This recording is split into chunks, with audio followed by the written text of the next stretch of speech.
কোচবিহারের তুফানগঞ্জে booth jamming এর অভিযোগ এবং সেই ঘটনাকে কেন্দ্র করে উত্তেজনার তৈরি হয়েছে। কোচবিহারের ঘটনা, তুফানগঞ্জে বুথ জ্যামিং এর অভিযোগ উঠেছে। মহিষকুচি ২ নম্বর গ্রাম পঞ্চায়েতের ঘটনা। আপনারা দেখতে পাচ্ছেন ভাঙা চেয়ারের ছবি, সেখানে প্রশ্ন উঠে গিয়েছে। আমাদের সঙ্গে রয়েছেন আমাদের প্রতিনিধি রবিউল হোসেন। রবিউল, কি অভিযোগ? দেখো, তোমাকে জানিয়ে দেখি, কোচবিহারের তুফানগঞ্জ বিধানসভার মহিষকুচি ২ নং গ্রাম পঞ্চায়েতের ৪০ এবং ৪১ নম্বর বুথের যে ভোটদান কেন্দ্র রয়েছে, সেই ভোটদান কেন্দ্রে কিন্তু প্রথমে বিজেপি কর্মী সমর্থকরা অভিযোগ তোলে যে তৃণমূল কংগ্রেসের যারা কর্মী সমর্থক রয়েছে তারা বুথ জ্যাম করার চেষ্টা করছে।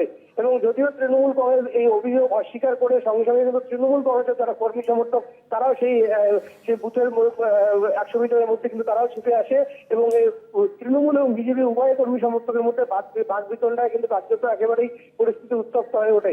এই যে বুথ জ্যামিং হচ্ছে, সেই বিষয়ে কেন্দ্রীয় বাহিনীর কি ভূমিকা ছিল, কি বলছে দুপক্ষ? দেখো, দুই পক্ষের যখন বাক বিতণ্ডা চলছিল সেই সময় কিন্তু পরিস্থিতি সামাল দিতে কেন্দ্রীয় বাহিনী এবং রাজ্য পুলিশ উভয়ই নামে এবং উভয়ই কিন্তু একেবারে বেঘরে লাঠিচার্জ করে এবং এই লাঠিচার্জের জেরে সেই ভোট গ্রহণ কেন্দ্রের ১০০ মিটারের বাইরে তৃণমূল এবং বিজেপি উভয় দলের যে তাঁবু করা ছিল সেই তাঁবু কিন্তু কেন্দ্রীয় বাহিনী লাঠিচার্জ করে ভেঙে দেয়। এই মুহূর্তে কিন্তু সেই ভাঙা অবস্থায় চেয়ার টেবিল পড়ে রয়েছে এবং সেই একেবারে উভয় দলের যে দলীয় প্রার্থীর যে ব্যানার ফেস্টুন রয়েছে এবং লিফলেট রয়েছে সব ভোট হচ্ছে শান্তিপূর্ণভাবে।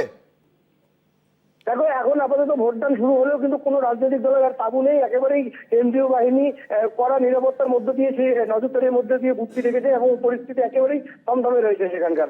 মালতী রাভা রায় এই কেন্দ্রে ভারতীয় জনতা পার্টির প্রার্থী, তার কি বক্তব্য?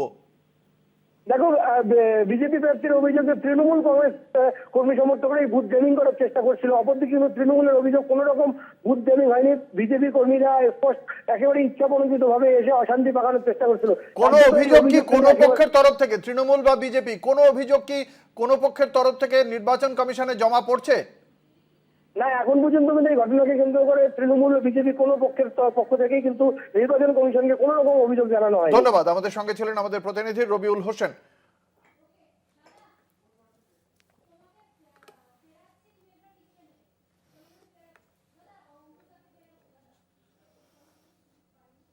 পিসিআর একটা মাইক্রোফোন একটা ইপি থাকে, সেটা হচ্ছে কি প্রয়োজনীয়তা আমি বুঝি না।